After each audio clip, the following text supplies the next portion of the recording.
Hello everyone, welcome back to my YouTube channel. तो आज मैं लाई आप सभी के लिए एक इम्पॉर्टेंट वीडियो। यहाँ पे हम डिस्कस करने वाले हैं आपके यूनिट 17 के बारे में। और ये कोड है आपका केमिस्ट्री 133। जो लेट होने का यहाँ पे रीज़न है बिकॉज मैं 15 तारीख तक काफ़ी बिजी हूँ क्योंकि मुझे काम है। तो इस वजह से ना आपकी थोड़ी वीडियो में डिले हो रहा है, ठीक है। बाकी जो भी आपने जितने भी कमेंट किए ना, सबका वीडियो मिलेगा, ठीक है। तो ऐसा बिल्कुल भी नहीं है कि मैं आपको वीडियोस नहीं अपलोड करूँगी, मैं अपलोड करूँगी बिल्कुल, ठीक है। तो यहाँ पे हम स्टार्ट कर लेते हैं। आपका यूनिट नंबर 17 पर है, जहाँ पे आप पढ़ने वाले हो ईथर्स। इससे पहले अल्कोहल एंड फिनॉल्स के बारे में मैंने आपको सारी चीज़ें करा दी हैं। सेम जो यहाँ पे जो प्रोसेस होता है वो सेम होता है, राइट। जैसे कि आपका पहले पढ़ोगे इंट्रोडक्शन, उसके बाद क्लासिफिकेशन करेंगे, उसके बाद जनरल मेथड्स ऑफ प्रिपरेशन करेंगे, फिर केमिकल रिएक्शंस पढ़ेंगे, फिजिकल प्रॉपर्टीज़ पढ़ेंगे, ठीक है। ये सारी चीज़ें जो होती है सब में सेम होती है। तो आपका जैसे अल्कोहल के लिए था वैसे आपका फिनॉल के लिए भी था और ईथर के लिए भी सेम है। तो यहाँ पे सबसे पहले आप क्या पढ़ने वाले हो, आप इंट्रोडक्शन पढ़ेंगे, ठीक है। इंट्रोडक्शन पढ़ेंगे, देन क्लासिफिकेशन, देन प्रिपरेशन पढ़ेंगे, ठीक है। उसके बाद आपका प्रॉपर्टीज़ पढ़ोगे, फिजिकल और केमिकल रिएक्शंस पढ़ोगे, ठीक है। फिर आपके ये वाला इंपॉर्टेंट है, फिर इंडस्ट्रियल यूज़ करोगे, ठीक है। यहाँ पे नेम रिएक्शन आपके सबसे ज़्यादा इंपॉर्टेंट होती है, ठीक है। तो जो सबसे पहली चीज़ है वो आप क्या करोगे, डिफरेंट टाइप ऑफ ईथर देखोगे, ओपन चेन ईथर देखोगे, इपॉक्साइड्स देखोगे, क्रोन ईथर्स देखोगे एंड क्रिप्टाइड्स देखोगे। फिर आप प्रिपरेशन देखोगे ओपन चेन ईथर्स एंड इपॉक्साइड्स के। उसके बाद आप फिजिकल प्रॉपर्टीज़ देखेंगे, उसके बाद केमिकल प्रॉपर्टीज़ देखेंगे, ठीक है। तो फर्स्ट ऑफ ऑल हम क्लासिफिकेशन पे आ जाते हैं कि आपने जैसे अल्कोहल की क्लासिफिकेशन की थी, तो मॉलिक्यूल भी आपके पास जो ईथर के मॉलिक्यूल्स होते हैं वो भी sp3 हाइब्रिडाइज होते हैं, यानी सिंगल चेन की तरफ होते हैं। तो वो भी sp3 हाइब्रिडाइज्ड ऑक्सीजन एटम उनके पास भी लगा होता है, जो कि बॉन्डेड होता है दो कार्बन एटम से, ठीक है। तो स्ट्रक्चर देखो इस तरीके से, देखो CH3O CH3।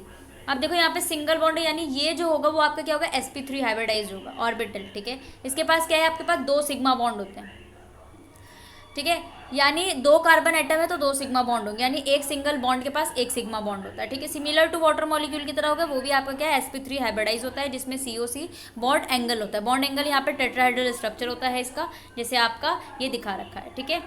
और ये आपके जो है वो ईथर है। ईथर को आप कैसे लिखोगे, देखो यहाँ पे CH3 CH2 और CH3 CH2 बीच में O लग जाता है।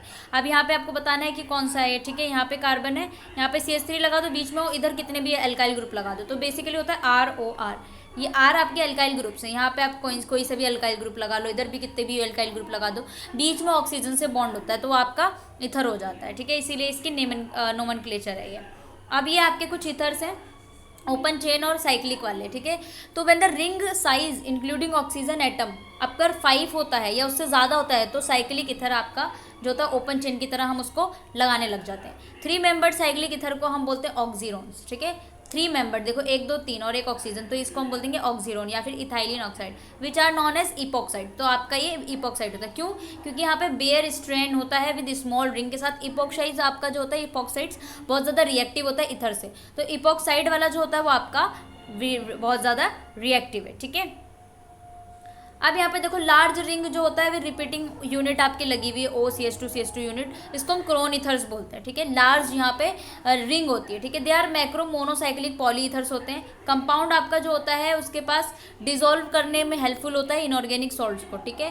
क्रोन ईथर जो होता है उसको हम एक्स क्रोन या वाई क्रोन, जहाँ पे एक्स जो होता है टोटल नंबर ऑफ एटम की बात कर रहा है in the ring, and Y जो है वो टोटल नंबर ऑफ ऑक्सीजन की बात कर रहा है, ठीक है। एक्स क्रोन वाई की तरह होगा। तो जो आपका यहाँ पे एग्जाम्पल जो ये दिया हुआ है स्ट्रक्चर, ये आपका क्रोन है, ठीक है। ये आपका क्रोन है, इस तरीके से आपका क्रोन बनाया जाता है, ठीक है, crown. There is another class of compound है यहाँ पे सिमिलर टू क्रोन ईथर की तरह, जिसको हम क्राइप्टेंट्स कहते हैं। यहाँ पे अब देखो जैसे कि आपका क्रोन है ना, उसी तरीके से क्राइप्टेंट्स भी है। ये आपका मैक्रो पॉलीसाइक्लिक पॉलीमर होता है, ठीक है। और एडिशनली ब्रिज भी लगे होते हैं इसके पास, और हायर कॉम्प्लेक्सिटी होती है, सिलेक्टिवली होती है यहाँ पे मेटल आयंस के लिए, तो with compare to crown ethers के साथ, ठीक है। एग्जाम्पल के लिए आपका क्रिप्टेंट का ये एग्जाम्पल दिया हुआ है। Number in the brackets indicate number of ether of oxygen atoms, ठीक है। जो ब्रैकेट्स लगे हुए हैं वो आपका क्या दिखा रहे हैं, number of ether of oxygen atom, ठीक है, number of brackets in the chain between the bridges nitrogen atoms के बीच में। तो इस तरीके से आपका क्राइप्टेंट्स का क्या होता है, ये फॉर्मूला होता है, इस तरीके से स्ट्रक्चर होता है, ठीक है। Ether occur in nature, some example naturally occurring ether. अब यहाँ पे कुछ एग्जाम्पल है नेचुरली अकरिंग ईथर का। बीच वुड तार, ठीक है, जिसको बोलते हैं क्वाइल, eugenol, oil of cloves, anethole, aniseeds oil, ठीक है। ये कुछ नाम है आपके ईथर के। सैफरोल हो गया, वेनीला हो गया, ये कुछ स्ट्रक्चर एंड नेम है, ठीक है। आयोपेक नेमिंग कैसे करनी होगी, यहाँ पे आपको सारी चीज़ें पता होगी, ठीक है। जैसे यहाँ पे आपका बेंजीन रिंग है, इथर है, तो यानी कि ROR ही तो है। यहाँ पे R की जगह आपका फिनाइल लगा हुआ है, यानी बेंजीन रिंग लगी हुई है। यहाँ पे आपका CH2CH3 यानी ये भी आपका चेन वाला लगा है, तो इसका नाम क्या होगा। इस तरीके से आपको नोमेनक्लेचर करनी है। अब उसके बाद आप प्रिपरेशन करते हो, तो हम जो करेंगे वो सबसे पहले ओपन चेन वाले की करेंगे, ठीक है। ओपन चेन यानी रिंग वाला स्ट्रक्चर नहीं है यहाँ पे ओपन चेन वाला स्ट्रक्चर है जहाँ पे प्रिपरेशन करोगे आप। तो इथर को हम प्रिपेयर करेंगे फ्रॉम अल्कोहल से, जहाँ पे 2 मेथड्स आएंगे, एसिड कैटेलाइज डिहाइड्रेशन और दूसरा आएगा न्यूक्लियोफिलिक डिस्प्लेसमेंट, जहाँ पे आप विलियमसन सिंथेसिस करोगे, विलियमसन इथर सिंथेसिस, ठीक है। ये पहले भी हम कर चुके हैं। विलियमसन जो आपका आता था कि रोना, ठीक है, RONA के साथ आप करते थे ना, और अल्काइल हैलाइड बनाते थे, वो विलियम का सन था, ठीक है, यानी विलियमसन सिंथेसिस था। तो यहाँ पे आपका 2 होगा अल्कोहल से। तो एसिड कैटेलाइज डिहाइड्रेशन जो आपने यूनिट 15 में पढ़ा था, ठीक है, conversion of alcohol to alkenes में आता है in the presence of sulphuric acid, ठीक है। तो इस तरीके से होगा, जो आप पहले चीज़ें पढ़ोगे ना वहाँ पे भी आएगा। तो प्राइमरी अल्कोहल है आपका H2SO4 की मदद में 273 पर जब हम रिएक्शन कराते हैं तो बनता है आपका ROSO2H और ROSO2OR, वाटर रिलीज हो जाता है। जब आप 413 पे केल्विन पर आप जब रिएक्शन करते हो तब आपका इथर बनता है। जब आप 443 पे करते हो तो आपका एल्कीन बन जाता है प्राइमरी अल्कोहल से। तो आपको ध्यान में रखना है कि प्राइमरी अल्कोहल से जब आप यहाँ पे रिएक्शन करेंगे कि तो किस तरीके से होगा। अब हम बात कर लेते हैं in case of secondary alcohol. तो आपका इथर होगा वो भी लोअर होगा। इथर सार लोअर यील्ड के होते हैं, क्यों? क्योंकि यहाँ पे कंपटीशन जो होता है ना एसिड कैटेलाइज डिहाइड्रेशन के पास, इसलिए इनका क्या होता है, लोअर होता है। तो आपका सेकेंडरी वाले में जो इथर होगा वो लो इथर बनेंगे जब सेकेंडरी अल्कोहल का आप यूज़ करोगे। अगर टर्शरी अल्कोहल के साथ करते हो आपके लिए तो एल्कीन बनेगा, ठीक है। अब यहाँ पे रिएक्शन का मैकेनिज्म दिया आपका acid catalysed dehydration of ethanol, जहाँ पे आपका SN2 मैकेनिज्म होगा। तो SN2 आपने अच्छे से पढ़ा होगा। वहाँ पे एसिड जो होगा आपका OH प्रोटोन देगा, पुअर लिविंग कौन है, OH2, तो ये आपका लिविंग ग्रुप बन जाएगा, बेटर लिविंग ग्रुप है। तो ये आपका इथर है। आपने यहाँ पे क्या लिया, H2SO4 लिया, जो हम अभी रिएक्शन करके आए ना उसको आपको क्या करना है, SN2 मैकेनिज्म से करना है। तो यहाँ पे आपका करोगे CH3OH और यहाँ पे ये पॉजिटिव है, इसके पास H आके जुड़ेगा, मतलब एक आयन बनाएगा, उसके बाद ये है, ठीक है। फिर सेकंड में क्या होगा, SN2 में आपका सेकंड वाले में क्या होगा, प्रोटोनेटेड इथेनॉल जो होगा वो अटैक करेगा अनदर मॉलिक्यूल ऑफ इथेनॉल से, यानी न्यूक्लियोफाइल आके अटैच कर जाएगा। तो ये इथेनॉल है, इसका जो न्यूक्लियोफाइल बना है वो आके अटैक करेगा, फिर आपका ऑक्सोनियम आयन बनेगा। फिर डीप्रोटोनेशन होगा। डीप्रोटोनेशन ये आपको ध्यान में रखना है, पता है मैकेनिज्म आता है पेपर में। डीप्रोटोनेशन यानी प्रोटोन को हम रिमूव करा रहे हैं, तो प्रोटोन को हमने ट्रांसफर कराया तो ये आपका मॉलिक्यूल बना इथर, और H3O आपका ये क्या हो गया, लिविंग ग्रुप, ये आपका लीव करेगा।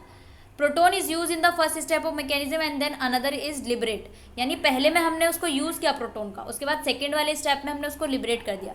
तो इसमें रिएक्शन में आपका जो होगा एसिड जो है वो कैटलिस्ट की तरह बिहेव कर रहा है। विलियमसन सिंथेसिस, तो जो आपका विलियमसन सिंथेसिस है ना वो बहुत ही ज़्यादा क्या है, ये मोस्ट कॉमन जनरल मेथड है यानी इथर को बनाने के लिए, ठीक है। विलियम सन जो थे यहाँ पे ये इस तरीके से रिएक्शन होती थी। ROH यानी अल्कोहल है, यहाँ पे हमने NaH और DMF डाल दिया, ठीक है। फिर हमने ये बनाया RONA, ठीक है, और फिर हमने SN2 रिएक्शन बनाई RCl के साथ, तो हमें इथर मिला और NaX मिला, ठीक है। इस तरीके से ये रिएक्शन होती है विलियमसन सिंथेसिस। अब यहाँ पे R की जगह आपका कोई भी ग्रुप लग जाएगा।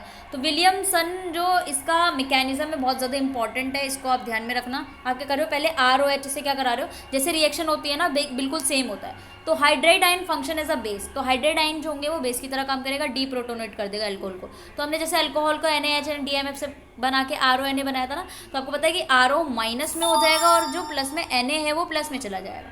तो इस तरीके से आपने इसको तोड़ दिया। सेकंड में क्या हुआ, जो आपने एल्कोक्साइड आयन बनाया है फंक्शन एज न्यूक्लियोफाइल, वो न्यूक्लियोफाइल की तरह काम करेगा। ये है आपका, और ये आपका RX क्या है, अल्काइल हैलाइड है। अब यहाँ पे जो ये नेगेटिव और पॉजिटिव पे जाएगा और जो ये आपका लिविंग ग्रुप की तरह निकल जाएगा, SN2 मैकेनिज्म किया। जैसे ही आपका ये निकल गया तो आपका R जुड़ गया, ठीक है, और Na+ और X- आपका लीव कर गया। तो इस तरीके से आपका क्या होता है, ये इसका मैकेनिज्म, आप इसको अच्छे से पढ़ लीजिएगा, आपका मैकेनिज्म है और ये इंपॉर्टेंट होता है। अब SN2 रिएक्शन में आपको पता है प्राइमरी सबसे ज़्यादा, सेकेंडरी एंड टर्शियरी उसके बाद, ठीक है, इस तरीके से होते हैं। अब यहाँ पे E2 वाला भी दे रखा है, ठीक है, E2 वाला एक बार ही देख लीजिएगा आप लोग, इसके अलावा, ठीक है। अब हम यहाँ पे करेंगे इपॉक्साइड की प्रिपरेशन, ठीक है। तो हमने एक और था ना सेकंड वाला, ठीक है, इपॉक्साइड की प्रिपरेशन देखेंगे, ठीक है। इपॉक्साइड्स मैंने आपको बताया था कि कैसे दिखता है। आप रिएक्शन करोगे एल्कीन को पैरा एसिड्स के साथ, तो ये मोस्ट कॉमन मेथड है यहाँ पे इपॉक्साइड का बनाने के लिए। जो मेटा एसिड है वो मोस्ट कॉमनली यूज़ किया जाता है एज पर MCPBA बोलते हैं उसको, क्या बोलते हैं, Meta chloro oxy benzoic acid. तो ये आपका क्लोरोहेक्सीन है, ठीक है, और ये आपका MCPBA, इससे आप रिएक्शन कराओगे उसके बाद आपका ये बन जाएगा इपॉक्सी साइक्लोहेक्सेन, ये आपका इपॉक्सी वाला बन गया और ये अलग हो गया। इस रिएक्शन में आपका स्टीरियो स्पेसिफिक है और इसकी भी मैकेनिज्म दी हुई है, ट्रांस इपॉक्साइड से आपका बनता है, ठीक है। मैकेनिज्म दी हुई है, जैसे आपकी रिएक्शन होती है उस तरीके से मैकेनिज्म होती है। Epoxidation of N alkene bye पर एसिड, आप क्या कर रहे हो, इपॉक्सीडेशन, यानी इसको इस रिएक्शन में आप क्या कर रहे हो, बॉन्ड बना रहे हो, बॉन्ड ब्रेक कर रहे हो इसमें, टेकिंग प्लेस साइमल्टेनियसली, यानी बॉन्ड मेकिंग और बॉन्ड ब्रेकिंग दोनों हो रही है इन कॉन्सेंट्रेटेड वे में। तो आपका ये है ना, एक तरफ बॉन्ड बन रहा है, दूसरी तरफ बॉन्ड ब्रेक हो रहा है, और फिर आपका बन जाता है ऑक्सीरेन। ऑक्सीरेन क्या है आपका, 3 वाला, ठीक है, वो ऑक्सीरेन होता है। इसके अलावा देखो 15 we have seen alkene can be converted to halohydrins में हम कन्वर्ट कर सकते हैं जब हेलोजन को in the presence of water में हम रिएक्ट कराते हैं। तो वाटर के साथ रिएक्ट कराया तो हमारा इनांशियोमर बन जाता है। हेलोहाइड्रिन जो होता है इस रिएक्शन में आपका कन्वर्ट करेगा इपॉक्साइड में, फिर उसके बाद जो हेलोहाइड्रिन आप बनाओगे उसको आप कन्वर्ट कर दोगे इपॉक्साइड में, आपका इपॉक्साइड है, और NOH आपका क्या स्ट्रॉन्ग बेस है, तो स्ट्रॉन्ग बेस से रिएक्शन करा के आप कर दोगे। तो यहाँ पे भी आपका इंट्रामोलिक्यूलर SN2 रिएक्शन लगेगा। तो मैकेनिज्म में सबसे पहले आप क्या करोगे, हेलोहाइड्रिन से आपने क्या बनाया, इपॉक्साइड ही बनाया, तो जिससे क्या हाइड्रोक्साइड आयन जो होगा वो अदर बेस है from the hydroxyl group of halohydrin. तो ये आपका है, यहाँ से इस पे H+ है तो OH- इस पर अटैक करेगा, ठीक है, तो ये इसको लेकर वाटर रिलीज कर देगा और O- यहाँ बचेगा, Br+ बचेगा। फिर क्या है, जो आपका ये आयन बना है उसको आप दोबारा से रिएक्शन कराओगे SN2 में, ठीक है, रिएक्शन कराओगे, आपका हेलाइड आयन जो होगा वो लिविंग ग्रुप की तरह निकल जाएगा, तो ये वाला आपका निकल गया, ठीक है, और ये आपका इपॉक्साइड बन गया। तो ये Br- क्या आपका लिविंग ग्रुप है जो हेलाइड है, तो जैसे कि आप SN2 रिएक्शन करा रहे थे, ठीक है। सेम ये आपको मैकेनिज्म दिया हुआ है। Both the conversion routes provide a racemic mixture. जब आपका कन्वर्जन 2 टाइप के होते हैं उसको हम रेसमिक मिक्सचर कहते हैं। तो आपका ये asymmetric stereo epoxidation of alkyl halide होता है जिसको हम शार्पलेस कैटलिस्ट के साथ रिएक्ट कराते हैं, जिसको हम बोलते हैं TiO(IPr) का होल स्क्वायर 4, यानी टाइटेनियम टेट्रा आइसोप्रोपोक्साइड, ठीक है। ये प्योर इनैंशियोमर होता है डाइथाइल टार्टरेट का। ये आपका रिएक्शन दिया हुआ है, ठीक है, कि आप इससे कैसे बनाते हैं। ये आपके कुछ कैटलिस्ट हैं।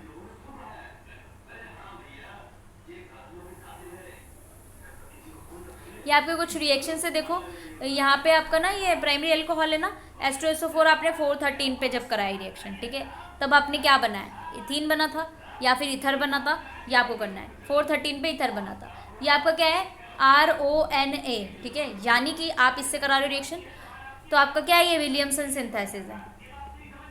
ये भी आपका क्या है, विलियमसन सिंथेसिस है, ये भी आपका विलियमसन सिंथेसिस है। तो इस तरीके से करोगे तो सबसे इंपॉर्टेंट जो इस वाले टॉपिक से आया है वो क्या है, विलियमसन सिंथेसिस, इथर सिंथेसिस। जान यहाँ पर आप क्या बना रहे हो, इथर बना रहे हो। अब यहाँ पे प्रॉपर्टीज़ पाएंगे, फिजिकल प्रॉपर्टीज़ पे, जैसे कि हमने सेम किया था, ठीक है। अब हमें पता है कि ज्योमेट्री जो होती है ऑक्सीजन की सिमिलर होगी, जैसे हमने वाटर ऑफ अल्कोहल का देखा था। यहाँ पे sp3 हाइब्रिडाइज होता है आपका, ठीक है, क्या और आपकी ऑर्बिटल एनर्जी जो होती है टेट्राहाइड्रल शेप की होती है। तो वाटर अल्कोहल जो होते हैं उनके पास हाई इलेक्ट्रोनेगेटिविटी ऑक्सीजन होता है, ठीक है, और इथर जो होता है आपका पोलर है विद डाइपोल मूवमेंट इतना दिया हुआ है, but they are not polar as water, water की तरह पोलर नहीं होते, ठीक है, जिसकी आपको मिथेनॉल दिया हुआ है क्योंकि वीक डाइपोल डाइपोल इंट्रैक्शन होता है इनके पास। तो इथर के पास लोअर बिल्डिंग पॉइंट्स होते हैं एज कम्पेयर टू अल्कोहल, तो इनके पास कम होता है, ठीक है। अब लेकिन हाई इलेक्ट्रोनेगेटिविटी तो होती है। बॉइलिंग पॉइंट जो यहाँ पे दिया हुआ है ना, वो देखो इथेनॉल, फिर डाइथाइल इथर और फिर प्रोपेन। तो यानी इथेनॉल की सबसे ज़्यादा, डाइथाइल इथर जो होता है, इथर बीच में है, फिर प्रोपेन है, ठीक है। इस तरीके से बॉइलिंग पॉइंट होती है, इनके पास स्टीरिक हिंड्रेंस ज़्यादा होता है एज कम्पेयर टू दिस। इस टेबल में आप देख सकते हो। फिर आप रिएक्शंस के बारे में देखेंगे कि ओपन चेन इथर के रिएक्शंस कैसे होती है, अनरिएक्टिव होते हैं। आप देखो ये वाले जो इथर जो होते हैं वो क्वाइट अनरिएक्टिव होते हैं, more like alkenes, they like organic compounds के साथ होते हैं जिनके पास फंक्शनल ग्रुप लगा होता है, उनके साथ रिएक्शन करते हैं। दे आर आइडियल चॉइस, ठीक है, सॉल्वेंट ऑफ मैनी रिएक्शन।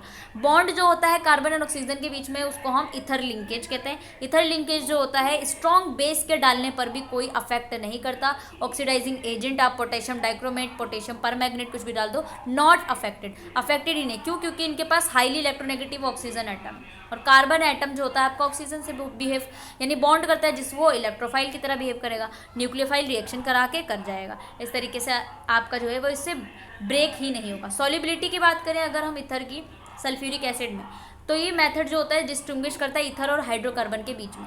आप इन तरीके से जब आप H2SO4 से रिएक्शन कराओगे तो सॉल्युबल अगर हो गया तो आपका वो ईथर या फिर हाइड्रोकार्बन के बारे में बताता है, ठीक है। तो इस तरीके से आपकी रिएक्शन हो जाती है। अब यहाँ पे देखो ईथर हैव 2 इलेक्ट्रोफिलिक सेंटर्स होते हैं, दे आर ईथर्स में अंडरगो न्यूक्लियोफिलिक सब्स्टिट्यूटिव रिएक्शन होती है, but in the case of ether nucleophilic substitution reaction जब भी पॉसिबल होगा जब आपका रिएजेंट जो होगा वो फर्स्ट ऑक्सीजन के एटम के साथ रिएक्ट करेगा और फिर आपका जो होगा लिविंग ग्रुप की तरह रिलीज हो जाएगा और आपका एक गुड न्यूक्लियोफाइल की तरह डिस्प्लेस करेगा। तो स्ट्रॉन्ग एसिड जो होते हैं जैसे आपका HBr हो गया, HI हो गया, ये क्राइटेरिया को करते हैं। तो इस रिएक्शन में आपका क्लीवेज जो होता है ईथर लिंकेज का वो होता है। तो यहाँ पे आपके 2 एसिड क्लीवेज होंगे। सबसे पहले आपका एसिडिक क्लीवेज होगा किसका, ईथर का। तो अगर आपका ईथर जो वो clear using hot aqueous hydrobromic 48% डालोगे, एग्जाम्पल के लिए आपका दिया हुआ है, ये आपका ईथर है, HBr आपने हीट किया, इस तरीके से आपका ये रिलीज हो गया। HBr to give 2 molecules of bromoethane आपको दिल जाएगा, ये ब्रोमोइथेन है, ठीक है। मैकेनिज्म देखो एसिड क्लीवेज का, यानी आपने क्या किया, सबसे पहले ये आपका ईथर है, आपने यहाँ पे H3O- से किया तो आपका H3+O+ टूटेगा H- में, तो ये जाके इस पर रिएक्ट करेगा। तो देखो यहाँ पे पॉजिटिव चार्ज लग गया और H2- हो गया, ये ऑक्सोनियम आयन बना है। जिस तरीके से SN2 करते हो उसी तरीके से। एक अगर आपको याद हो गया एक मैकेनिज्म किस तरीके से किया जाता है तो उसके अकॉर्डिंग अगर आपको रिएक्शन याद है ना तो आप अच्छे से लिख सकते हो, ठीक है। अगर कोई स्टेप आपका मिस भी हो जाता है तो भी कोई दिक्कत नहीं, ठीक है, आपको नंबर मिल जाएंगे। न्यूक्लियोफिलिक सब्स्टिट्यूशन रिएक्शन में आपका ब्रोमाइड आयन जो होगा फंक्शन है न्यूक्लियोफाइल की तरह काम करेगा। इलेक्ट्रोफाइल सेंटर आपका क्या है, ऑक्सोनियम आयन है, तो ब्रोमाइन क्या होगा, न्यूक्लियोफाइल, ऑक्सोनियम सेंटर आपका क्या है, इलेक्ट्रोफाइल, ये इस पे अटैक करेगा तो यहाँ से रिलीज कर देगा, यानी ये रिएक्शन आपकी बन जाएगी और एक ये रिएक्शन बन जाएगी। जैसे ही आपका ये क्लीवेज होता है ना जहाँ पे आपको bromoethane and 1 molecule of ethanol मिलेगा, यहाँ पे आप इससे रिएक्ट कराओगे Br और ये आपका टूट जाएगा, ठीक है। यहाँ पे SN2 मैकेनिज्म हो रहा है तो जहाँ पे आपका फाइनली रिएक्शन जो होगा वो कार्बोकेटाइन बनेगा। कार्बोकेटाइन का मतलब ये होता है जहाँ पे पॉजिटिव लग गया, ये आपका कौन सा टर्ट ब्यूटाइल, टर्ट का मतलब है टर्शरी, तो यहाँ पे जो आपका बन रहा है वो टर्शरी कार्बोकेटाइन बन रहा है जब ये रिएक्शन न्यूक्लियोफाइल के साथ रिएक्ट करा रही है। एसिड क्लीवेज जो होगा वो ग्रेट इंपॉर्टेंस होता है सिंथेटिक केमिस्ट्री के लिए। हाइड्रोक्सिल ग्रुप जो होता है पॉलीफंक्शनल कंपाउंड, वो प्रोटेक्टेड होता है कन्वर्टेड इनटू ईथर के साथ, ठीक है। ये सारी चीज़ें आपकी बहुत ज़्यादा इंपॉर्टेंट है। अब यहाँ पे देखो here we generally prefer mild reagent की तरह यूज़ करोगे तो आपका जो TMS है वो माइल्ड रिएजेंट है, आइडो ट्राईमिथाइल साइन या फिर ट्राईमिथाइल स्लाइल आइडेट ईथर क्लीवेज के लिए, ठीक है। तो पहले स्टेप में ये जो होगा ईथर के साथ रिएक्ट करेगा, फिर ऑक्सीजन को कन्वर्ट कर देगा, फिर उसके बाद वो गुड लिविंग ग्रुप की तरह निकल जाएगा। अब ये आपका ईथर है और आपका TMSI है, इसने रिएक्ट किया और इस तरीके से आपका बना है। अब यहाँ पे ईथर बन गया। Alcohol can be obtained hydrolysis of alkyl methyl silyl acid, तो अल्कोहल अगर आप बनाना चाहते हो ना, ये आपका अल्कोहल, तो आप अगर वाटर के साथ इसका रिएक्शन करा देते हो ना TMSI का, उससे भी हो जाता है। Aromatic ether such as anisole yield the alkyl halide and phenol not halobenzene and alcohol because sp2 hybridise carbon does not undergo reaction by SN2 SN1। तो आपको पता है कि जो एरोमेटिक एरीन्स होते हैं, इथर्स होते हैं, जैसे एनिजोल आपका क्या है, इथर है, जब वो एल्काइल हैलाइड देगा एंड फिनॉल देता है बट हेलोबेंजीन नहीं देगा और अल्कोहल नहीं देगा। क्यों? क्योंकि आपके जो sp2 हाइब्रिडाइज कार्बन होते हैं वो SN2 रिएक्शन या फिर SN1 रिएक्शन नहीं करते हैं, ठीक है। इसलिए ये एनोजॉल के साथ अगर आप रिएक्शन करा रहे हो तो ये रिएक्शन नहीं देगा। इसके अलावा आप ऑटो ऑक्सीडेशन के बाद, यानी खुद से ऑक्सीडेशन होता है, ये आपका क्या है, auto oxidation the presence of atmospheric oxygen to form hyper oxides, ठीक है ना। तो यहाँ पे आपका बन जाएगा ये हाइड्रो परऑक्साइड, ठीक है। ये प्रोसेस जो हो रही है आपके फ्री रेडिकल मैकेनिज्म की, यहाँ पे आपका ऑक्सीडाइज प्रोडक्ट जो है वो हाइपर ऑक्सीडाइज है, जो कि आपका कंप्लीटली डिकम्पोज हो जाता है जब हीट करते हैं, ठीक है। उसके बाद हम रिएक्शंस पे आते हैं, आप पढ़ोगे इपॉक्साइड्स की रिएक्शन। तो हम स्टार्ट करेंगे स्ट्रेन एसोसिएटेड 3 मेंबर्ड रिंग। आपका इपॉक्साइड क्या है, 3 मेंबर्ड रिंग, जो कि हाईली रिएक्टिव होता है, ठीक है। तो यहाँ पे देखिए आप, the characteristic reaction of epoxide is nucleophilic substitution reaction. तो जो न्यूक्लियोफिलिक सब्स्टिट्यूशन रिएक्शन है वो इसका कैरेक्टर है, ठीक है। इस रिएक्शन में क्या होगा, रिंग जो होगा वो आपका ओपन है और आपका इथर जो होगा ना वो एसिड कैटेलाइज रिंग से सबसे पहले ओपन होगा, फिर आप न्यूक्लियोफाइल अटैक करोगे, फिर जनरल रिएक्शन आप इस तरीके से लिखोगे।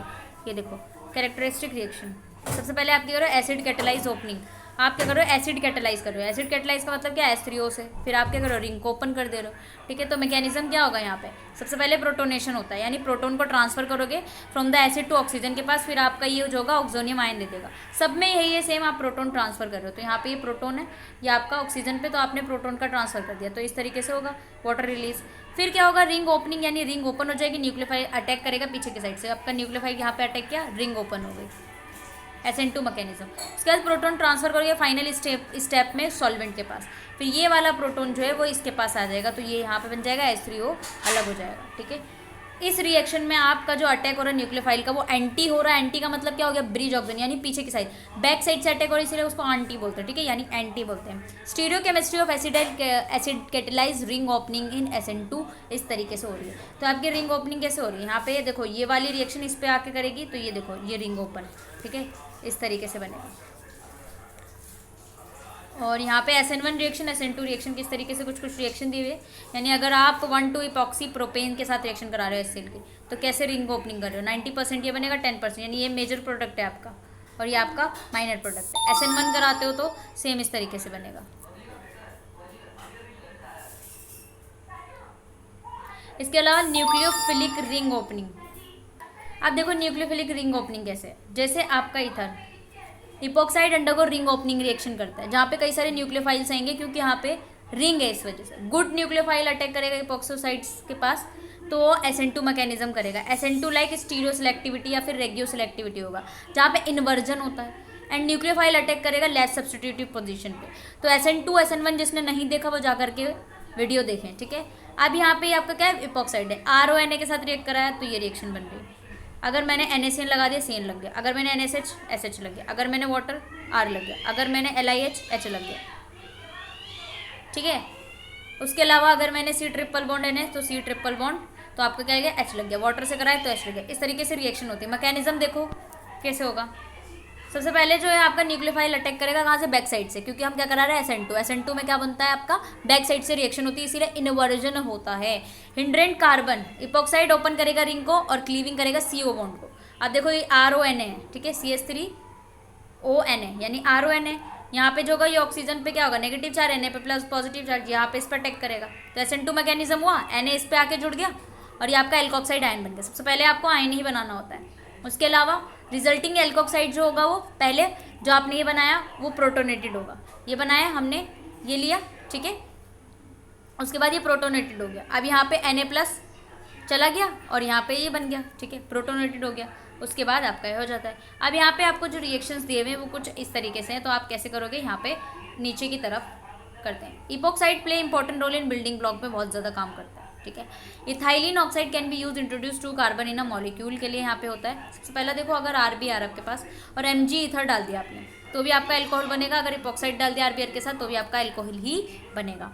OH ग्रुप जो है इस प्रोडक्ट में from above reaction can be easily modified, या रिप्लेसमेंट हो जाता है इनका, रिप्लेसमेंट अनदर न्यूक्लियोफाइल से। वो न्यूक्लियोफाइल आपके अमोनिया हो गया, N3 हो गया, हैलाइड हो गया, ये फाइनल इंटरमीडिएट प्रोडक्ट बना लेते हैं। अब आपके यहाँ पे देखो, अगर आपके पास इपॉक्साइड है फंक्शनल ग्रुप और यहाँ पे न्यूक्लियोफाइल अटैक करा, तो आपको कुछ नहीं है, ओपनिंग ऑफ द चेन हो जाएगा, चेन ओपनिंग हो जाएगी, 2 फंक्शनल ग्रुप लग गए इस तरीके से, यानी एक OH लग गया, एक न्यूक्लियोफाइल लग गया, ठीक है। फर्दर आप क्या करोगे, फॉलोइंग कन्वर्जन करोगे। ये सारे कन्वर्जन दिए हुए हैं, आपको अच्छे से करना है। सिंथेसिस रूट कन्वर्जन, ये आपका क्या है, बेंजीन, इस पे क्या लग गया आपका OMe, ठीक है। इस तरीके से आपके ये कन्वर्जन्स होते हैं। एक बार कन्वर्जन्स को थोड़ा अच्छे से पढ़ लेना, ठीक है। अब यहाँ पे देखो, क्रोन, ईथर एंड क्राइप्टेंस क्या होते हैं। As mention structure of crown are the consisting of repeating, ये वाली रिपीटिंग यूनिट होती है। यहाँ पे पॉलीमर जो होता है वो 1,2 इथेन डायोल का होता है। क्रोन, ईथर और क्रिप्टेंस जो होते हैं वो क्या करते हैं, कॉम्प्लेक्स बनाते हैं रिलक्टेंट एल्कली मेटल के साथ। क्रोन, ईथर जो है हम कई सारे विलियमसन सिंथेसिस से रिएक्शन कर सकते हैं। यहाँ पे जो इसका है ना, अगर आपको ये याद नहीं होता तो कोई बात नहीं, आपके पास और भी मौके हैं इसको करने के लिए। ये आपका क्रोन है, आपने C डबल बॉन्ड OK से रिएक्शन कराया, तो ये OH जो होगा ना OK में कन्वर्ट हो जाएगा, ठीक है। फिर ये क्या होगा, ये वाला हटेगा तो ये दोनों अटैच हो जाएंगे, फिर अटैच करके आपका 90% बनेगा। यही आपका क्या है, क्रोन है।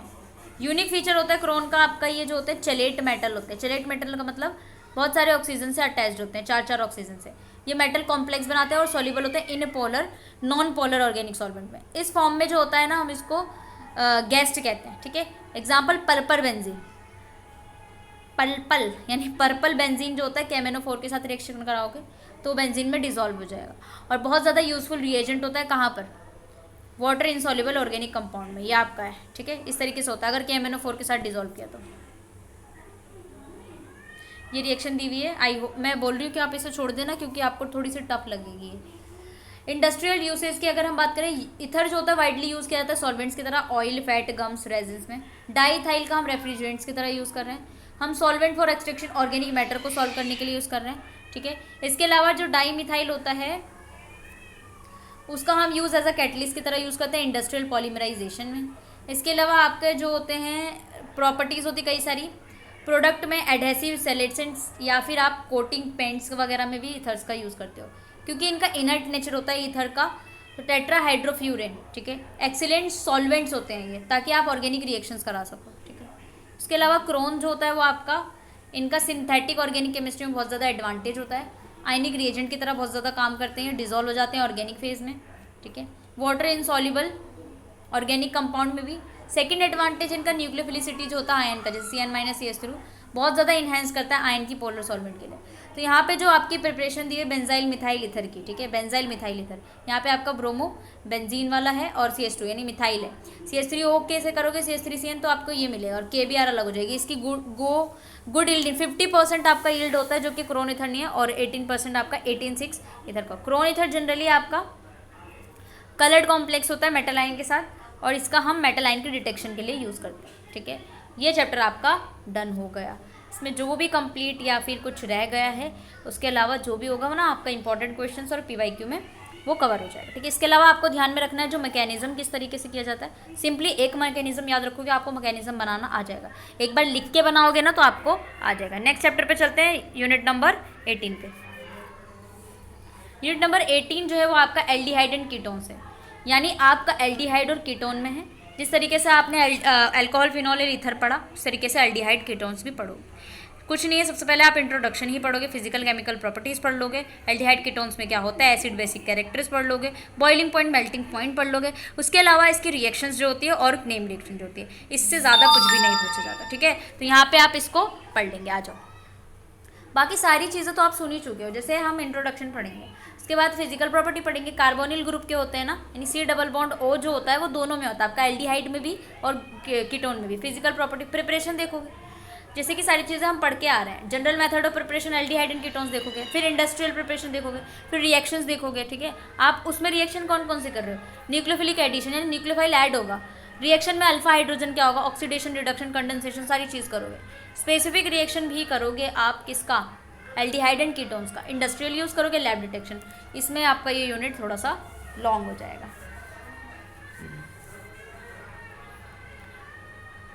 8.1 का आ गया। देखो यहाँ पे आपको प्रीवियस यूनिट में जो आपने पढ़ा था अल्कोहल, फिनॉल, ईथर के बारे में, अब हम एल्डिहाइड एंड कीटोन के बारे में देखेंगे। Both the classes organic compound है carbonyl group.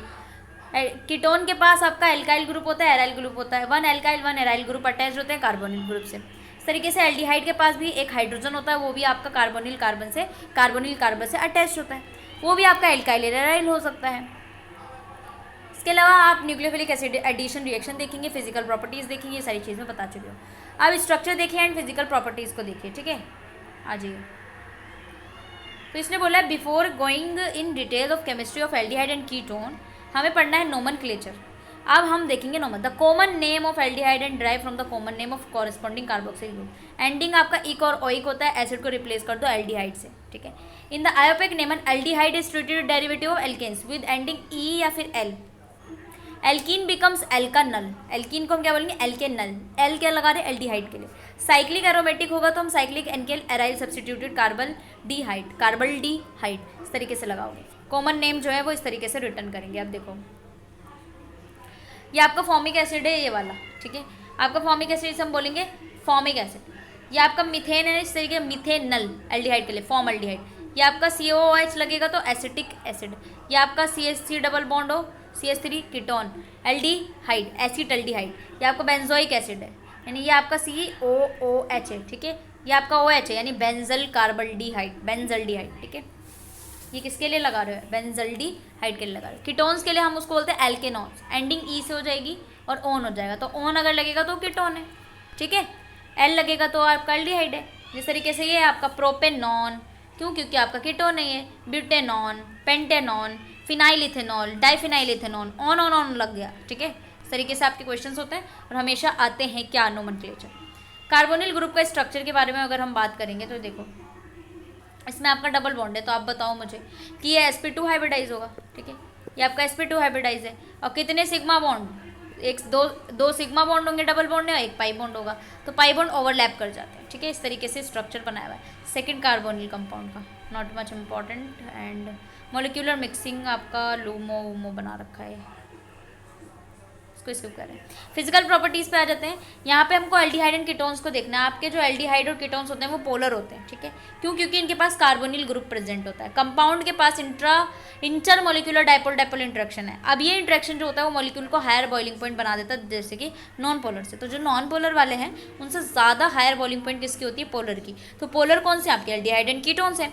Molecular weight, boiling point जो होती है एल्डिहाइड एंड कीटोन्स की, वो आपकी लो होती है बॉइलिंग पॉइंट ऑफ एल्कोहल से। तो एल्डिहाइड एंड कीटोन्स की जो बॉइलिंग पॉइंट होती है वो लो होती है एल्कोहल से। क्यों? ऐसा क्यों है?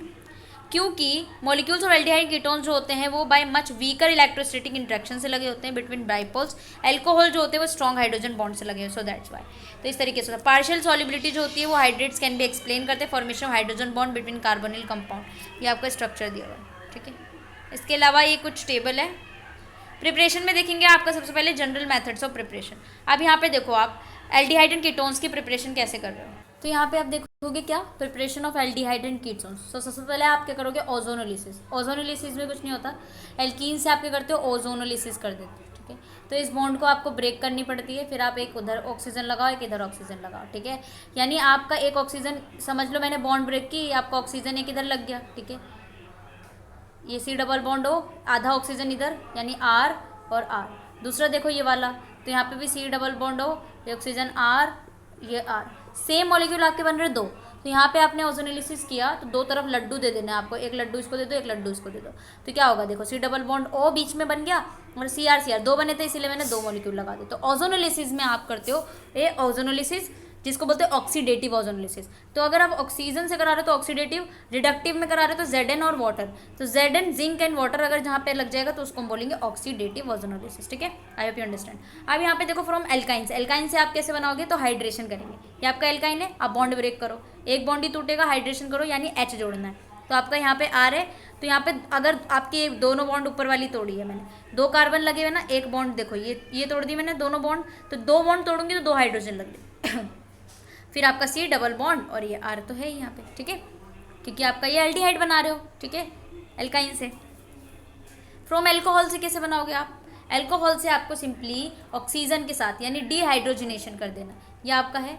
यहाँ पे आपको करना डीहाइड्रोजनेशन, यानी आप क्या करोगे? हाइड्रोजनेशन कर दोगे और इसको आप रिलीज कर दोगे। देखो ये हाइड्रोजन रिलीज किया, डबल बॉन्ड लग गया, यानी दो आर है और आपका सी डबल बॉन्ड है। From carboxylic acid and their derivatives, carboxylic acid और उसके डेरिवेटिव से आप किस तरीके से बनाओगे एल्डिहाइड एंड कीटोन्स। ये देखो सी, ये आपके क्या है? कार्बोक्सिलिक, हीट किया सिंपली आपका ये बन जाएगा और कैल्शियम कार्बोनेट निकल जाएगा। Calcium salts of carboxylic acid से अगर आपने बनाया, यहाँ पे भी आपका है MnO से आपने रिएक्ट करा, कुछ नहीं, जब आप MnO से रिएक्ट करते हो मनु से, तो यहाँ पे CO2 और वाटर निकल जाता है। और अगर आपने यहाँ पे रूजनमंड, इसको बहुत ये इंपॉर्टेंट आपका रूजनमंड रिएक्शन RCOCl से होता है, ठीक है, और H2 पैलेडियम बेरियम सल्फेट से RCHO बनता है, दैट इज एल्डिहाइड, एल्डिहाइड बन जाता है। RCOCl से अगर आपने यहाँ पे बेंजीन के साथ AlCl3 लगाए तो जिसको हम फ्रीडल क्राफ्ट रिएक्शन कहते हैं। और फ्रीडल क्राफ्ट रिएक्शन में तो आपको पता है कि AlCl3 का यूज़ किया जाता है, एल्यूमिनियम प्लस Cl3 माइनस में जाता है। तो यहाँ पे RCOCl और इस तरीके से रिलीज करेगा, आपका बन जाएगा कीटोन। फ्रॉम स्टीफन्स मैथड, आप देखो ये आपका है, ठीक है, स्टीफन मैथड भी आपको इंपॉर्टेंट है, ठीक है। इसमें क्या करते हो आप? RCN का यूज़ करते हो और आप रिएजेंट में क्या लेते हो? SnCl2HCl, तो आपका बन जाते हैं यहाँ पे एल्डिहाइड और यहाँ पे आपका ये अलग हो जाता है, ठीक है। अब इसकी डिटेल्स आपकी लिखी हुई है, देखो एल्कोहल से जैसे हमने बनाया था यूनिट 2 में, प्राइमरी एल्कोहल आपका एल्डिहाइड देता है, सेकेंडरी वाला कीटोन देता है और टर्शरी वाला रिएक्ट नहीं करता, ठीक है। डिहाइड्रोजनेशन से करता है क्योंकि ये आपका OH ग्रुप जो होता है ऑलरेडी 3 बॉन्डेड होता है, ठीक है। तो आपका यहाँ पे जो ऑक्सीडाइजिंग एजेंट दिए हुए हैं कुछ, जिस तरीके से आप अल्कोहल से रिएक्ट कराते हैं। हॉट कंसनट्रेटेड HNO3 हो सकता है, क्रोमिक एसिड हो सकता है और क्रोमियम ट्राइऑक्साइड हो सकता है, दैट इज PCC PDC, ठीक है। CrO3 भी हो सकता है। तो आप ये अल्कोहल है, इसके रिएक्शन कराओगे एल्डिहाइड बन जाएगा, ठीक है। सेकेंडरी से करोगे तो आपका क्या बन जाएगा, कीटोन बन जाएगा, ठीक है। तो इसको देख लेना। फ्रॉम कार्बोक्सिलिक एसिड से देखो और उसके डेरिवेटिव से, तो वैसे ही आपने कराया था कैल्शियम सॉल्ट से करेंगे, जिसको रूजनमंड मेथड कहते हैं। आपका हीट किया और ये मिथेनॉल निकल गया। रूजनमंड आपका इंपॉर्टेंट है, ठीक है, बहुत ही ज़्यादा important. Reaction of carboxylic acid and with magnesium वाले के साथ MnO से कराएंगे तो देखो मिथेनॉल बन रहा था, कार्बोक्सिलिक एसिड इथेनोइक एसिड से एल्डिहाइड बन रहा था। MnO से करवाएंगे तो देखो कीटोन बन जाएगा। इस तरीके से आपको करना है। फ्रॉम एसिड क्लोराइड, अगर हम एसिड क्लोराइड का मतलब RCuCl, carboxylic acid acid chloride, ठीक है, Cl, तो हम H2 पैलेडियम बेरियम सल्फेट, तो आपका क्या बनता है, रूजनमंड रिएक्शन, जिसको हम रूजनमंड मेथड बनते हैं, जिससे आप बनाते हो एल्डिहाइड। स्टीफन मेथड जो होता है आपको मैंने बताया था, RCD ट्रिपल बॉन्ड एन होता है, SnCl2 से आप रिएक्शन कराते हो तो एल्डिहाइड आपका बन जाता है और ये आपका अलग हो जाता है। इंडस्ट्रियल मेथड ऑफ प्रिपरेशन, तो आप यहाँ पे एल्डिहाइड एंड कीटोन को इंडस्ट्री में कैसे बनाते हो। सबसे पहले आप मिथेनॉल बना रहे हो from methanol by following 2 process. Methanol से बना रहे हो, सबसे पहला जो होगा वो क्या होगा, ऑक्सीडेशन करा दोगे आप। किससे ऑक्सीडेशन कराओगे, सिल्वर और कॉपर कैटलिस्ट से। तो ये आपने एल्डिहाइड लिया, सिल्वर और एयर में डाला, अल्कोहल बन गया। इस तरीके से होगा। सिल्वर कैटलिस्ट एक्सपेंसिव होता है, no silver is loss and catalyst is easily regenerate हो जाता है। ऑक्सीडेशन करोगे जिंक क्रोमियम से, तो आप अगर ऑक्सीडेशन कर रहे हो, देखो जिंक क्रोमियम या फिर आयरन मोलिब्डेनम से, ये आपका ऑक्सीडाइज कैटल होता है। तो इस तरीके से आपका वाटर गैस बन जाता है।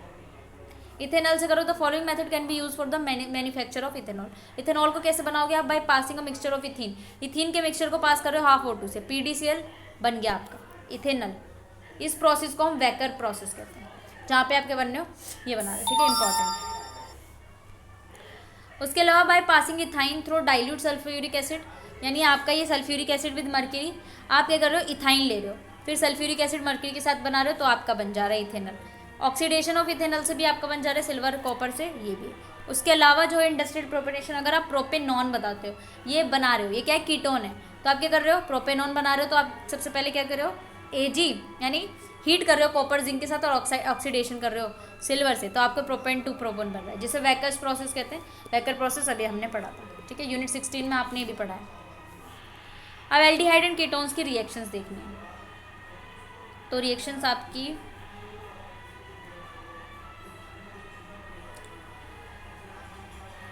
Reaction of aldehyde and ketones into 4 categories, 4 category है। Reaction of carbonyl group, reaction of the alpha hydrogen, acidic hydrogen बोलते हैं जिससे, ठीक है, ऑक्सीडेशन एंड रिडक्शन।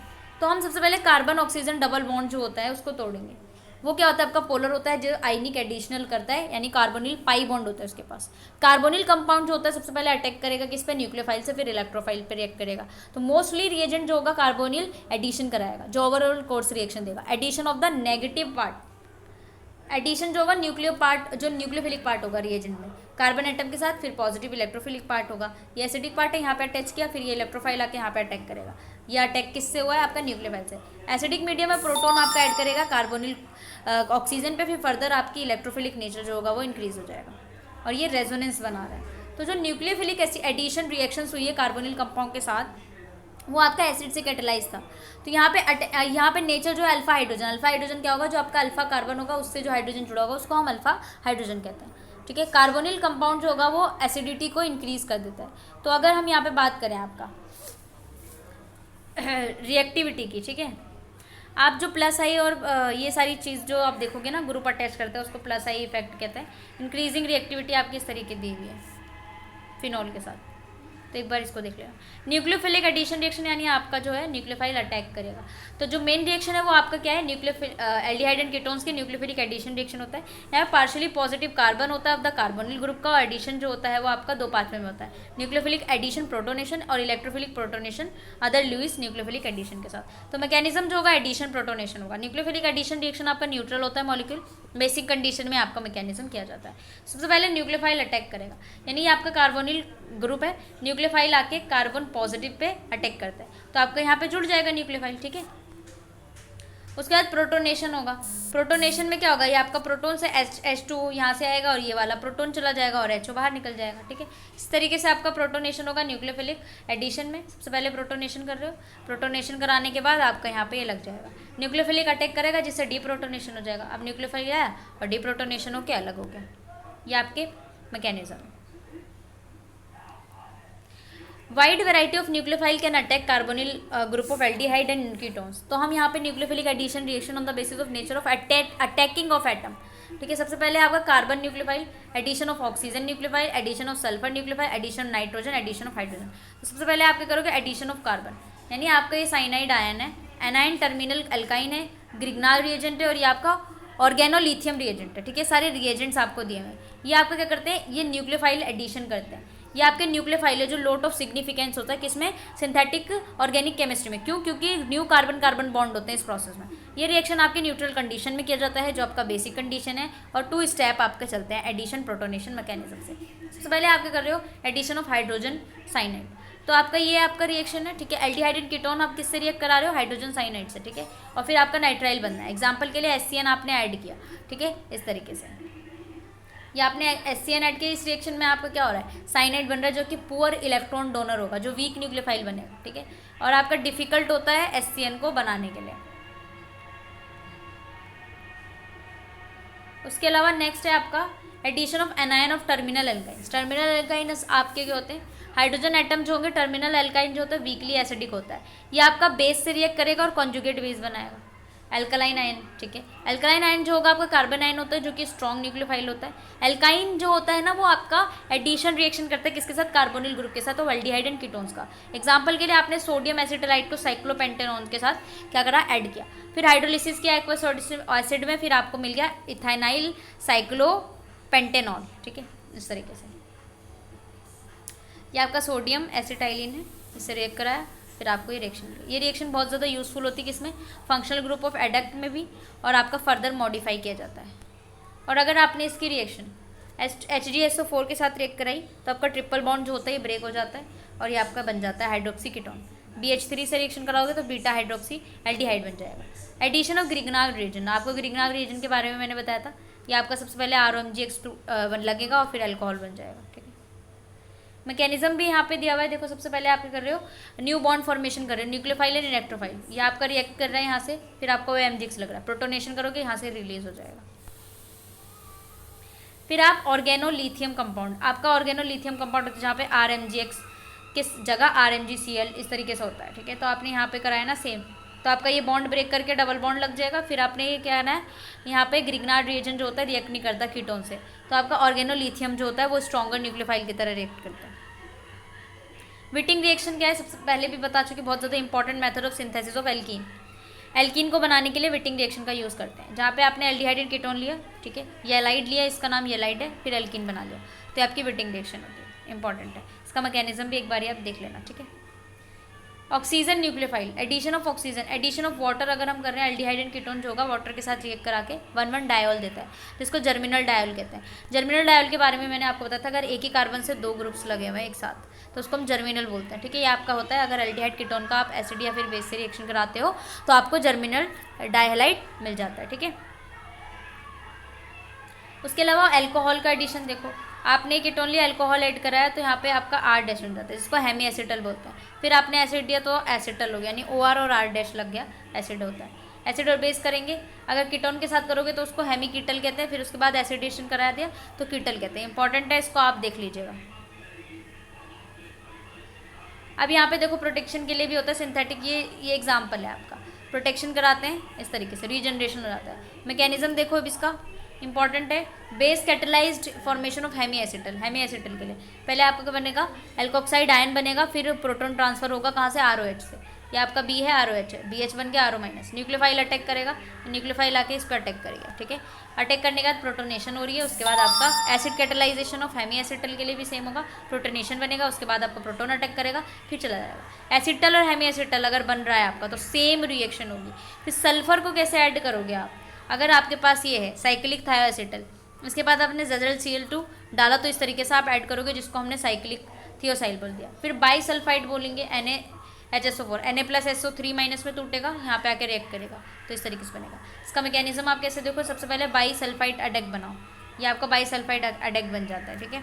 जब ये आपका अडेक बनेगा तो फिर एडिशन होगा नाइट्रोजन न्यूक्लियोफाइल का। यहाँ पे अमोनिया को मोनो सब्सटीट्यूशन बोलते हैं, G&G2, ठीक है। कंडेंसेशन प्रोडक्ट यहाँ पे बनता है आपका G ग्रुप। तो H2NG के साथ रिएक्शन कराओगे, एडिशन एडेक बनेगा, इमाइन बन जाएगा। तो इमाइन का भी इंपॉर्टेंट है, इसकी रिएक्शन भी आप सब लोग देख लीजिएगा। उसके बाद जो है मैंने आपको वॉल्फ-किश्नर रिएक्शन भी आपको मैंने पहले भी कराई है, वॉल्फ-किश्नर रिएक्शन। तो वॉल्फ-किश्नर रिएक्शन में आपका एल्डिहाइड बनता है, ठीक है, और कीटोन्स भी बनते हैं। फिर सेकेंडरी अमाइंस में अगर आप रिएक्ट कराते हो तो फिर आपका इस तरीके से रिएक्शन बनता है, ठीक है। Addition of hydrogen nucleophile, hydrogen nucleophile का एडिशन कैसे करोगे, LiLH4 को हाइड्रोजन न्यूक्लियोफाइल कहते हैं। इससे आप रिएक्शन कराओगे तो इस तरीके से कुछ प्रोडक्ट बनेगा, टेट्राबोरेट बनेगा, ठीक है। मैकेनिज्म भी सेम है टेट्राबोरेट, अगर नहीं समझ में आ रहा है तो आप स्किप कर सकते हैं। फिर अब अल्फा हाइड्रोजन की अगर हम बात करें, इथेनॉल, 3 अल्फा हाइड्रोजन है, यानी जो आपका ये कंपाउंड है उससे जुड़ा हुआ आपका क्या है, अल्फा है, ये आपका अल्फा है। तो इससे जो जुड़ा हुआ है वो आपका, अगर हाइड्रोजन जुड़े हुए तो अल्फा हाइड्रोजन है। ये कीटो फॉर्म है, इनोल फॉर्म है, आप इसको एक बार देख लेना, कीटो और इनोल फॉर्म, ठीक है। बेस कैटेलाइज आपका ये क्या है, इनोलाइजेशन, इनोलाइजेशन आपका इंपॉर्टेंट है, यानी इनोल का फॉर्मेशन करते हो, इनोलेट आयन बनाओगे, फिर एसिड कैटेलाइज करोगे, फिर ऑक्सोनियम आयन बन जाएगा, जिस तरीके से आप करते हो। Aldol reaction most important, aldol यानी व्हेन इनोल और इनोलेट ऐड करेंगे अनदर मॉलिक्यूल ऑफ एल्डिहाइड और कीटोन से, उसको हम एल्डोल कहते हैं, यानी 2 यहाँ पे होता है, कंडेंसेशन प्रोडक्ट्स बनते हैं। ये आपका न्यूक्लियोफाइल है और आपके 2 मॉलिक्यूल बन जाते हैं, जिसको हम एल्डोल रिएक्शन कहते हैं। फिर इसका इंपॉर्टेंट है एल्डोल, आप एक बारी अच्छे से कर लीजिएगा, ठीक है। यहाँ पे देखो ऑक्सोनियम आयन बनेंगे, सेम वैसे होता है, सबसे पहले एसिड कैटेलाइज होता है, आपकी रिएक्शन है एसिड कैटेलाइज है, यहाँ पे आपका H लगा, OH आपका टूट गया, ऑक्सोनियम आयन बनते ही सेकंड मॉलिक्यूल जो होगा वो कीटोन का जुड़ जाएगा, इस तरीके से। फिर क्या होगा, न्यूक्लियोफाइल आपका इनोल अटैक करेगा, अटैक करने के बाद आपका ये बनेगा, जिसको एल्डोल बोल रहे हैं, यानी 2 आपका बन रहा है, इसलिए इसका नाम एल्डोल है, ठीक है। अल्फा हेलोजिनेशन, आपका हेलोजन ऐड करने को अल्फा हेलोजिनेशन कहते हैं। यहाँ पे इसकी कुछ रिएक्शन है। फिर ऑक्सीडेशन में क्या होता है, आप क्या कर रहे हो, एक आपका स्ट्रॉन्ग एसिड होता है और एक माइल्ड ऑक्सीडाइजिंग एजेंट होता है। जब आप किसी कीटोन का ऑक्सीडेशन करा रहे हो, ठीक है, ऑक्सीडेशन, तो आपका कार्बोक्सिलिक एसिड बन जाता है। ऑक्सीडेशन अगर एल्डिहाइड कीटोन का कराना है, सिंपल मेथड होता है बिटवीन एल्डिहाइड एंड कीटोन में। एक माइल्ड ऑक्सीडाइजिंग एजेंट होता है जिसको टॉलेंस रिएजेंट बोलते हैं, और आपका दूसरा होता है फेलिंग सोल्यूशन और बेनेडिक सोल्यूशन, ठीक है। तो आपका ammoniacal solution of silver night, ये आपका टॉलेंस रिएजेंट, ठीक है। तो अगर आपने ये वाला डाल दिया तो इससे क्या होगा, आपने रिड्यूस कर रहे हो, ठीक है, ऑक्सीडाइज कर रहे हो, क्यूप्रस ऑक्सीडाइज में, तो आपका टॉलेंट रिएजेंट करता है। रिडक्शन में आपका कुछ भी नहीं होता, रिडक्शन के लिए एल्डिहाइड कीटोन का जो होता है नेचर ऑफ द प्रोडक्ट पे डिपेंड करता है किस तरीके से रिडक्शन करना है। पीटी और निकल की प्रेजेंस में आप रिडक्शन कर देते हो एल्डिहाइड कीटोन का, तो अल्कोहल बन जाता है। इसमें जो एल्कीन्स है, अगर आप कार्बोनिल कंपाउंड के साथ रिएक्ट कराते हो जिंक के साथ, तो आपका क्लीमंसन रिडक्शन होता है, इंपॉर्टेंट है क्लीमंसन रिडक्शन, ठीक है, इससे आपके कन्वर्जन भी आता है। उसके बाद आपका एल्डिहाइड एंड कीटोन में एक कैनिजारो रिएक्शन है। कैनिजारो रिएक्शन आपका इंपॉर्टेंट है, आप एल्डिहाइड से OH माइनस से करोगे मिथेनोइट और मिथेनो बन जाएगा, उसको कैनिजारो रिएक्शन कहते हैं, ठीक है। उसके अलावा कैनिजारो रिएक्शन की जो मैकेनिज्म है वो भी आपकी इंपॉर्टेंट है, आती है। कैनिजारो की मैकेनिज्म क्या होगी कि आपका ये एल्डिहाइड है, ठीक है, OH माइनस है, तो इस तरीके से जुड़ेगा, यहाँ पे जुड़ गया, फिर आपका हाइड्रेट ट्रांसफर हो गया, ये स्लो प्रोसेस होता है, उसके बाद आपका बन जाता है। तो इस तरीके से आपका बन गया क्या, कैनिजारो। एल्डिहाइड में जो आपको बनता है पैराफॉर्मल्डिहाइड, तो इस तरीके से आप कर लोगे। इसके अलावा हमारा क्या बचता है, यहाँ पे इंडस्ट्रियल यूज़ है, इंडस्ट्रियल यूज़ को एक बार ही आप लोग देख लेना, ठीक है। मिथेनॉल को एंटीसेप्टिक की तरह यूज़ करते हैं, डिसइंफेक्टेंट्स की तरह यूज़ करते हैं, फॉर्मेलिन का यूज़ करते हैं प्रिजर्वेशन के लिए। लैब में डिटेक्ट करने के लिए आपको बस इतना ही है कि दोनों एल्डिहाइड एंड कीटोन्स को हम हीट करते हैं अल्कोहलिक सॉल्यूशन में, जिसको DNP कहते हैं, तो आपका डाइनाइट्रोल फिनोल हाइड्रोजीन बनता है, ठीक है, हाइड्रोजोन। तो यहाँ पे एल्डिहाइड जो होता है वो टॉलेंस रिएजेंट से जो होता है,